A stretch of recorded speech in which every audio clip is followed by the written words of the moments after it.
Hello everyone, welcome to another NP Academy lecture. Today we will talk about how to diagnose and treat UTI. So we'll talk about UTI. UTI. UTI is rather very common condition. As an NP, you will be treating them all the time. So we will talk about what cause it, the cause of UTI, how the patient will present to you, so sign and symptom, how you will diagnose them, and how you will treat them. And we will keep the focus on the simple UTI in female. We will not talk about UTI in pregnancy. That's an entirely different area. We won't talk about UTI in men, and we won't talk about pyelonephritis today. Pyelonephritis. Some other day, not today. So let us start with the urinary tract system. You have a kidney, two of them. This kidney has a ureter to it. That's ureter. This ureter open up inside the bladder, and then you have a urethra to pee it out. Every now and then this bacteria move up via the ureter, goes into the bladder, and then there is a structure on this bacteria called adhesin. Through that adhesin, this bacteria attach to the bladder wall, and this attachment leads to the inflammation of this bladder wall, and that we call cystitis. Cystitis. When we say UTI, UTI and cystitis is the same thing. Every now and then, this bacteria can move all the way and infect your kidney, and this is called pyelonephritis, the infection of kidney. Pyelonephritis. But we'll talk about UTI today. So let's look into it, like what caused the UTI, the cause of the UTI, and this is caused by gram-negative bacteria, and some of them, the most common one is your E. coli. Approximately 80 to 90% of the time your E. coli. Then some other one is your Klebsiella pneumonia, Proteus mirabilis. These are all your gram-negative bacteria that cause UTI. You also call them uropathogen. There's another bacteria that you need to know that cause UTI sometime, and that's your Pseudomonas. There are a specific group of patients where the chances of getting pseudomonas infections are high, and those are your nursing home resident, patient who has a Foley catheter, or patient who has been in hospitalization a lot. So you need to know this, because not every antibiotic covers pseudomonas, only few, so then you can treat them accordingly. Okay, so these are the bacteria. Then look into it, how the patient will present to you, what is the sign and symptom. And these are dysuria. That's a very classic. Other thing will be urinary urgency, frequency. Sometimes they will have a suprapubic pain. Sometimes they will have hematuria to it, little bit of blood, not always, but sometimes. So these are some of the classic finding for UTI. Sometimes they will also notice the bad smell to it, or any change in color. So different change in color. In the healthy adult patient, it's easy to find these symptoms. However, in the older patient, it will be a little bit harder, mainly because a lot of those older patients has a chronic dysuria, chronic incontinence. But what they found it, that even among older patients, these tend to be more specific.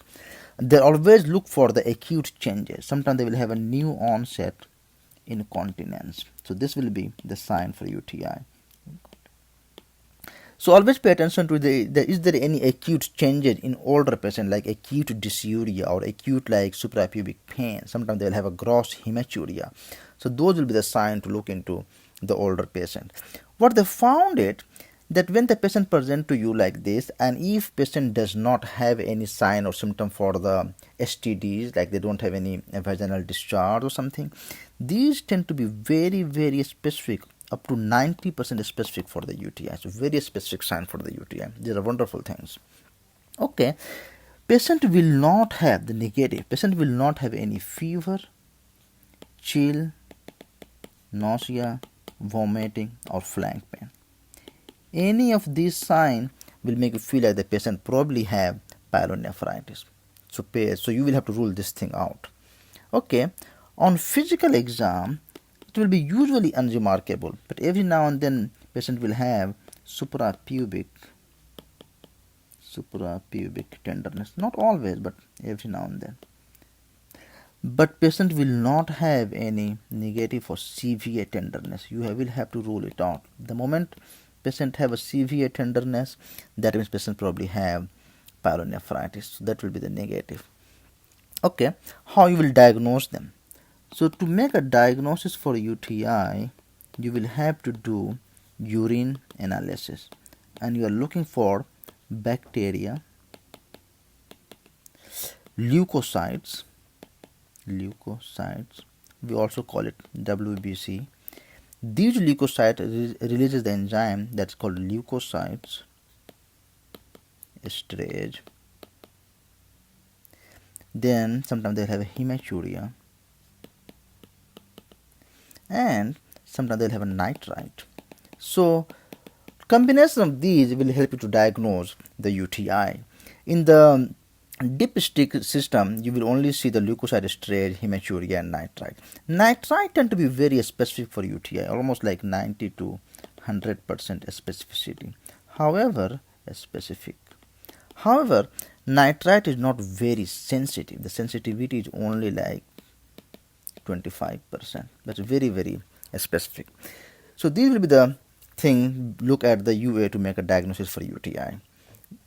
Not everything, but combination of those. Then the next question is culture. Do you need urine culture? This depends on case-to-case basis. In the normal healthy adult people, you probably don't need a culture.